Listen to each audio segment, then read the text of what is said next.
Jan, and thank you for joining me. I know it's been a long, long time, but I was searching for a subject worthy of bringing you, and I found one in between my two buildings. I live in the most amazing building, Manhattan Plaza, two buildings, and there's a walkway in between. And on my way to the pool, I greet these fabulous people who always, hey, greet me and are so loving.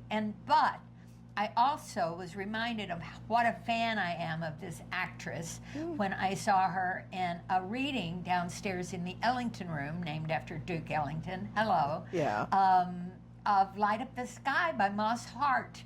And all of these wonderful people were in it, and including Darrie Lawrence. Hi. And she was fantastic. She played the mother of the actress. The mother of the star. The mother of the star. The sharp-tongued, witty, smart, observant mother of the star with a grasp of reality that nobody else in the play seems to have. So I'm the voice of reason, or snark. I was. She was fabulous, and the whole reading was fabulous. Yeah. Everybody was wonderful in it. But and then that reminded me, Darrie and I've had a long time standing date for about 5 months now. Well, yeah, and also we've known each other for 30 years. Yeah. Something going like up that. with something like that. And I just had a birthday. Hello, happy birthday. birthday. But I wanted to ask Darrie a couple of really good questions, Ooh. like where were you raised? Where are you from? Well, I'm a military brat, so I was born in Virginia. We moved around some and spent 4 years in Hawaii. How special was that? So I graduated from high school in Hawaii from the same school that Mr. Obama went to, but many years earlier than he. I love it. And it was beautiful, and my dad was in the Marine Corps, and we ended up, our base really was Northern Virginia and North Carolina, so I'm a Southern WASP, if you want to give me a label. But the question is, being a Southern WASP, how did you get enamored with the showbiz? You and know, the theater? I was thinking about that, and high school certainly. I went to this wonderful high school, and they had an active theater and speech program, and I participated. But also, I think the first play I was in was when I was a Girl Scout and 13 years old, and for some reason we were doing Mary Queen of Scots. These are two 13-year-olds doing Queen Elizabeth and Queen Mary, so it must have been pretty ridiculous, but we had a great time. Oh, I'm sure. Well, there's beheadings and things that would appeal to a 13-year-old. And Maybe. I don't know what that scout leader was thinking of, but that's what we did. So then, and all the way through high school? Through high school, I was, the school where I went had a terrific theater and had a real theater and a speech program, so I did forensics, oral interp, and play reading. I wasn't writing speeches. That's what you used to call it, oral interpretation. Yes, I think that has died a death, but in fact, Northwestern had a department of oral interpretation. I'm sure it's gone now. Anyway, and then came to New York. I wanted to live in New York before I wanted to be in theater. New York I watched all those black and white 50s TV shows set in New York, in offices, in apartment buildings, and even the honeymooners seemed exotic because they lived they lived next door to each other, and I thought that was terrific. I can remember being I always thrilled. loved it that Art Carney could crawl down the fire escape. Right, or the plumbing. Or the plumbing. All right. Anyway, there were a lot of shows like that, and so I always wanted to live in New York. And I moved to New York for a year and a half. And I think at that time the employment sections of the New York Times were listed for men and for women. Can you believe that? So I was applied for a lot of secretarial jobs and ended up with one. And then I thought, the hell with this, and I went back to graduate school to Penn State. And fortunately, Penn State. yeah, Top 10. Well, certainly in football, go Nittany Lions. In fact, we never rehearsed on Saturday afternoons because those were the football game days. Priorities. Yeah, the priorities. And those were the days in the early 70s that First of all, it was a state school, so tuition was low, and they had enough money to offer me an assistantship, so I didn't pay for any of that. Nice. So, and I went to a state college, a state university as an undergraduate. I graduated however many years ago it was, with no debt. And I'm so Wow. appalled by the kind of debt that people, even from state universities, state schools, graduate with today. That's Even a to sidebar. go to high school, even Oh, well, to go to, you know. Yeah, private. And the high school, we went to a private high school in Hawaii, and it was not that it, well, you know, everything was different then, but it was our parents, and I think my grandparents helped us go there. But it wasn't So were your expensive. grandparents from Hawaii, or No, were they? no, Hawaii was just my dad's assignment Right. For the Marine Corps. So we were in Hawaii for 4 years, and my mother was a military brat. So her father was, her grandfather was in the Confederate Army. Only. My great grandfather, but her father was in the Navy, and her brother was in the Army, and her cousin was in the Air Force, and another cousin was in the Navy, and my dad was just a little a smart farm boy from Western North Carolina who got swept up in World War II and stayed. World War II. There's a new film about World War II coming out. Really? And, you know, yeah. It's like I was seeing something about it last night. Do you remember the and name of it? It doesn't no, matter. it doesn't matter. But Tom Hanks' kid is in it. Oh, how fabulous!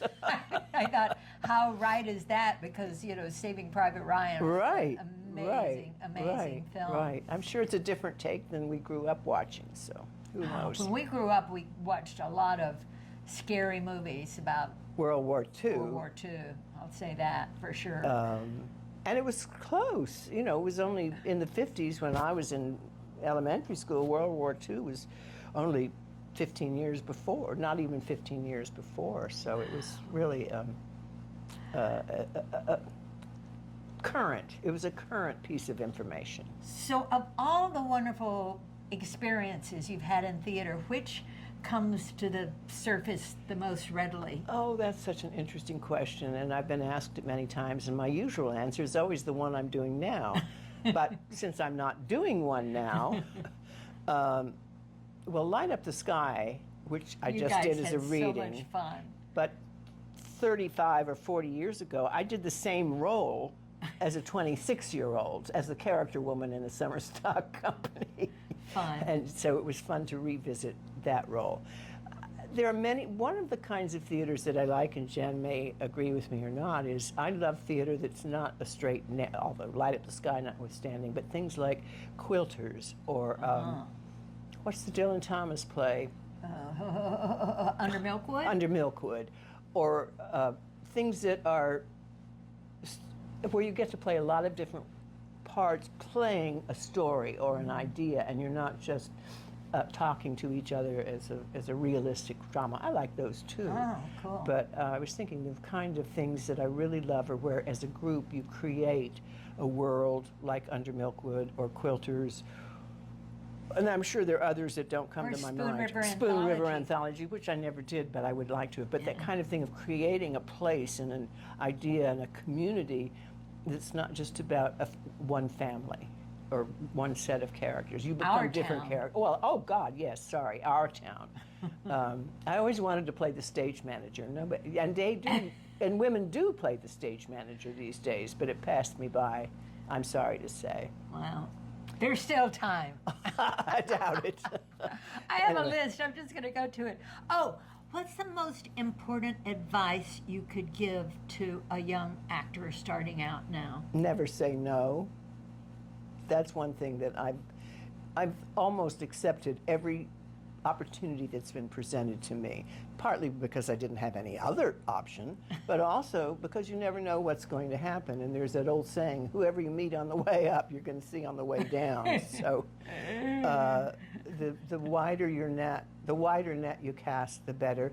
And the other, I did teach acting, not very well for a short period. I was much better teaching speech, but you'd better be nice or you'd better be good. If you're good but kind of a pain in the ass, you can get work. And sometimes, if you're nice but not that good, you'll also get work. Sometimes more interesting work. So I think that's the never say no, and be nice and good is the perfect I like that. combination. And just pay attention to people. You know, and I'm sure this is the advice that everybody would give you, is be nice to the dresser, be nice to the designers, be nice to the stage manager. Be nice to the artistic director. Well, yes, Jan.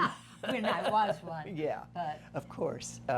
Anyway, I think and be open to things, be open to experience, and observe. I think observation is really observation of the human condition and the human behavior.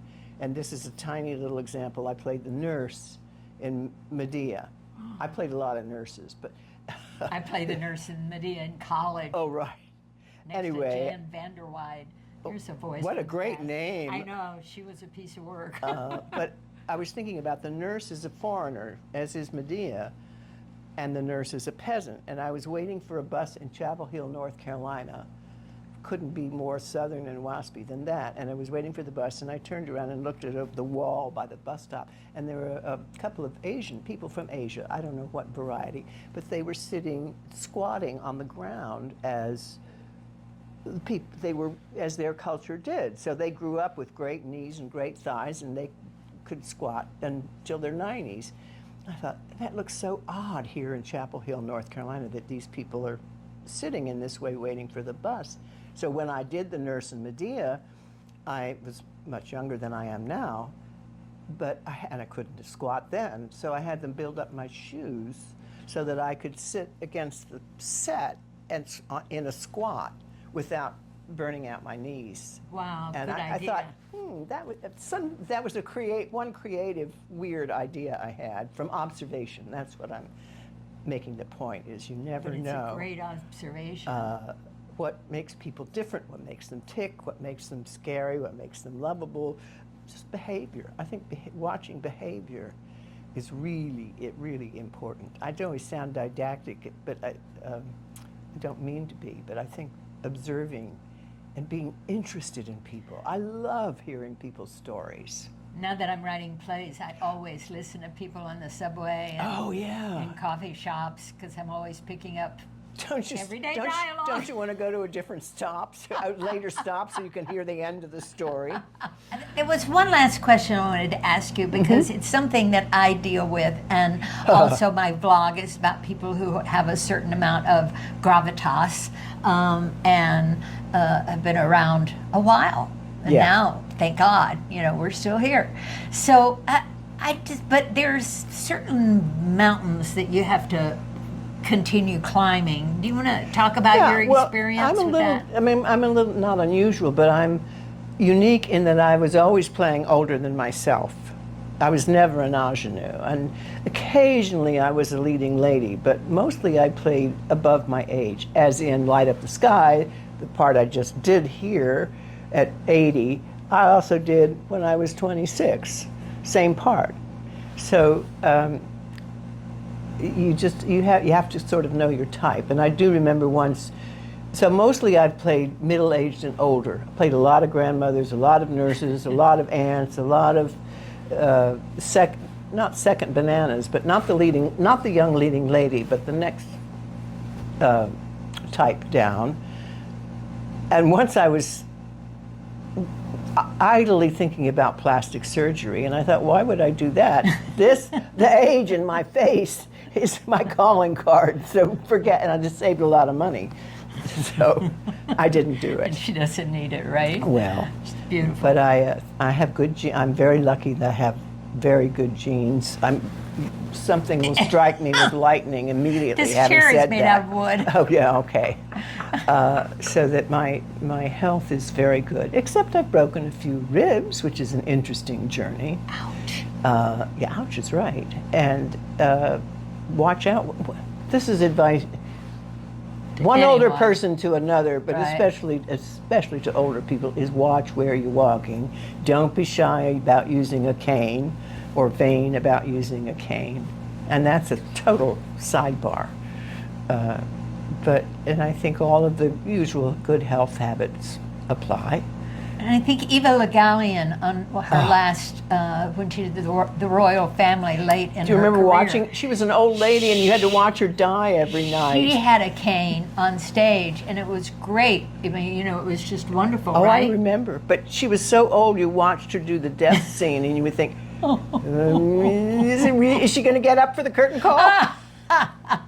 That is a wonderful show. Oh, it's a wonderful show. You would be fabulous in that. They ought to revive that for you. Passed me by. Well, I don't think they do those kinds of plays anymore. You know, it's an old-fashioned style of playwriting, like Light Up the Sky. And, you know, I got to see the encore of La Cage aux Folles, and that's an Oh. old-fashioned musical. You Oh, know, I'm but sorry, I just it's touched just the mic. beautiful, beautiful, I beautiful love music. that show. And I the best love- of times is now. Thank Yeah. you, Jerry Herman. Thank you, indeed. So today is, I didn't even talk about this, June 25th and 2026. And thank you. I'm so glad to have you Thank finally. you, Jan. This has And been fun. I had a couple of technical difficulties, and Darrie stayed with me, so I appreciate it so much. Thank you, Jan. Je t'adore. I'm Je studying t'adore. French. That's it. That's my French. Ciao.